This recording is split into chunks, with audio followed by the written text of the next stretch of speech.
Nagsama-sama sa isang alyansa ang malalaking grupo sa pagninegosyo sa bansa. Target nilang tulungan ang maliliit na mga negosyante na palaguin ang kanilang kabuhayan. Nakatutok si Lea Alvin.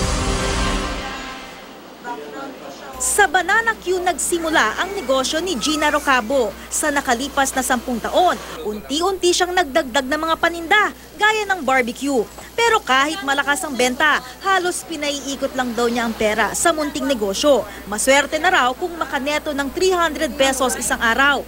Gaya ng ibang mga negosyante, nangangarap din si Gina na lumago ang kanyang negosyo. Pero hindi raw niya alam kung paano. Gusto kong lumaki pa ang tindahan ko, kaso lang iniisip ko, wala naman po akong pampuhunan.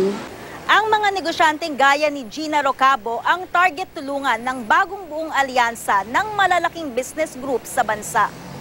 Sa pangunguna ng ASEAN Business Advisory Council, pinulong ang mga major business group sa bansa at binuo ang Alliance Towards Prosperity for All. Kabilang sa mga programang sisimula nila ang mentoring o pagtuturo sa micro and small businesses kung paanong palalaguin ang kanilang negosyo. But I felt it's very important that the Filipino people know that big business is serious about inclusivity. It's about really bringing a better life to a lot of Filipino people. Gusto namin magsama-sama, magtulungan para yung impact natin ay maging mas epektibo, no? At mas maraming makaramdam na kasama sila dun sa prosperity. Naghahanap na rin ng mga paraan ng samahan kung paanong madaling makauutang ng puhunan ang maliliit na negosyante nang walang collateral. It's useless if you just mentor and there's no money to fund their growth. Lea Alviz, Nakatutok, 24 Oras.